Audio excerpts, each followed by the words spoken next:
ewandise yawandika omutwe New Vision negamba nti baba n'abayimbi abagudde ne Eddy Kenzo bateekamu bebe babateekamu awo bebe teyayomba kubanga osoma story okugwa tebannyonnyola nti ogudde nti okoze eki kyogenda kuva ku ki Eddy Kenzo adminiwe kubanga olwo luzungu Eddy Kenzo taluyina ne layini ezasooka ebbiri si kiwa nti asobola nozitegeera n'agamba tugenda we muteetonda n'ayogera oluzungu olungi kati adminiwe olaba ye yawandiika kubanga Eddy Kenzo post gyaddamu olweggulo oluganda yalusobya nga tasobola duwandiika kati nga ye yawandika oluzungu luli kati weakyogera aya bukedde nemwongera bba kati ekuba nkoona buli lunaku mugenda kulaba si abadde n'enviiri esatu ebbiri zigenda kukuukako okitegeera nze namugamba Eddy Kenzo kasita weesimba mu Bobi Wine ekyatwala enviiri kireeta luumu nzakabuulira mukozi omuntu yebuuza nekuwandikako leero nekuddamu n'enkya anti eggulire lisobola okuwandika kati olaba lisobola okuwandika kooti za taata woono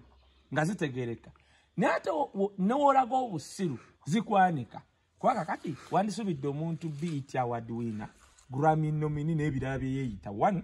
titosobola kusiiba wali mu Serena kale ate sisiiba mu Serena oba Sheraton oba Commonwealth ne kati wali wakola interview 2 ayogera ku copyright akasajja kabujingo kamukubye etteeka Hannington wa Fan Factory kamuga musajja tulaba nnyo ng'oyogera nnyo copyright tuweeyo ku kiwandiko kye muwandiise gwe Shiba bonna nga bemuli ekikwata copyright tebalina ayogera boogezi omanyi njagenda ewa Sale omanyi ngenda ewa Muzeeyi omanyi kwega Eddy Kenzo yafaananye nga bujingo eyakutte emikono gye oba giriko biki negigenda negyekisinga n'emizimu gya mama Fiina nga kyonna tekirina kikikola olaba Eddy Kenzo byayogera ye yeeswaza yekka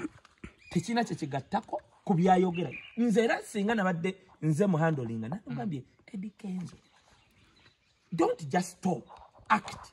kubanga nze bajjeyo ka video ka myaka 10 nga nkutte Kamine ne Bebe Kulu nga tulina Kaweesa Felix tuli ku National Theatre twogera kweki UPRS na corporate sofa Hildaman yagenza okujja nga waliwo ekiwandiko bye twakola ebyaddala genda obuze Ragadi genda obuze Anita Serwaji wa Trade Union Emma Carlos Hannington bujingo nga twakituusako tukituusiza Dr. Hildaman kwatandikidde twali ne Bebe olunaku lulamba mu hoteli ya Golden Tulip nga tuli mu kwamendinga corporate omusajja gwe bayita Eddy Kenzo ali wali mu Sereni wanaaba wakyusa wayigira wagendako mu steam wakyusa ndaweyaze wayogera corporate ayogera bwogezi don't active kakati bukedde ejja kukuba abamusanye bokka be ba NBS kandi kiraawo kyamukisa mubi nti amawulire gaffe ag'eggwanga bwe gakakkanyiza abantu era nategedde Eddy Kenzo bwe bamulonda ku bwa pulezidenti bw'abayimbi mu federation azze afunye okusoomoozebwa kubanga kyaliko ekyokuyamba abayimbi okufuna mu ndongo beewale sitole z'abasebata n'ekafeero waliwo ate abakiraba obulala era bino byonna bizzo byeyoleka sina ku Eddy Kenzo wokka basindi babadde nga bakinawumayo ng'era nabo ebiba byogerwako byebyo so okozesa amawulire okukakkanya abalala trend mu Uganda si mpya ndowooza gwe naawe ekizze kitambula segera bw'otunuulira stories ze boogera ku Eddy Kenzo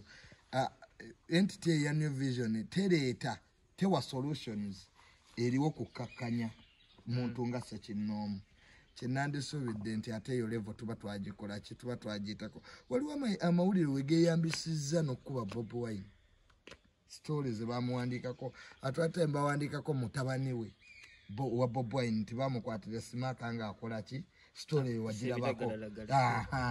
but was it true so okukakkanya ati akati kati kaye woba okkiriza kino kyakitegeeza n'ekya Eddy Kenzo nakyo kifu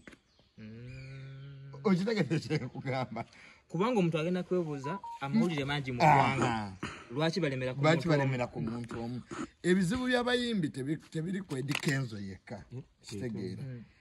bangi nnyo balina okunenyezebwa naye nze Bobi Wine we yatwesimbako abali mu gavumenti twategeera nti ati eno tulina ogikola ki tulina ogikwatamu kyobula pulezidenti namba 2 genosale tajja mu kintu gavumenti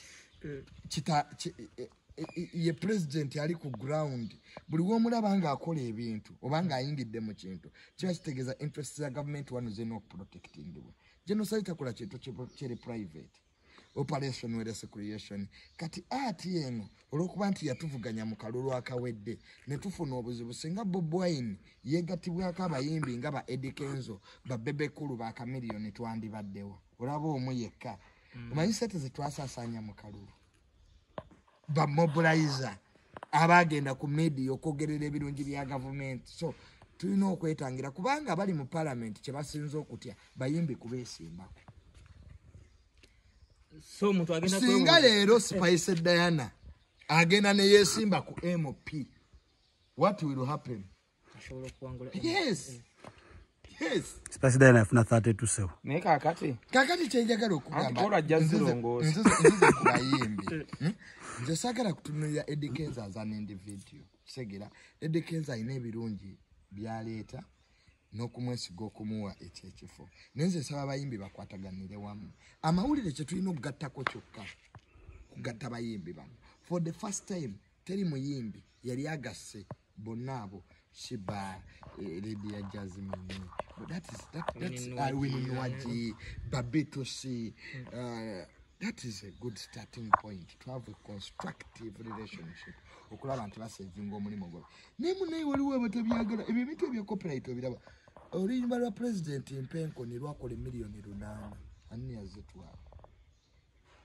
UPRS bano gye basiba bagamba oba UPRS waliwo abatagala bayimbi kufuna sente zaabwe yayogedde bwati kankweka info actually njagala genda ko abantu bawakoko NBS nagenda ogenda UPRS yali bagita Uganda Performing Rights Society kati mu nsi yonna ne mu America zibeerayo bazita Collective Management Society zezikuŋŋaanya sente z'abayimbi ku radio ne ma TV kasoro kuba publicly sobola Michael Jackson buli mwaka bagamba yakoze $5,000,000 ate yafadde kakati naawe UPRS bukyebeerawo tekunga declaring nti zino zetusoloza sente zisukka $1,600,000 fere twajja batunda emyaka 3 ogwasooka muzeeyi wange sali agamba mujja wano musome tuli mu covid temusoloza kati ogwokubiri netandika okusoloza mu mwezi gwokusatu that financial year mu myezi 9 twasoloza $1,000,000 esukka mu ebyo gavumenti nejjako omusolo UPRS nejjako 30% administration ng'etteeka we ligamba nesoloza $240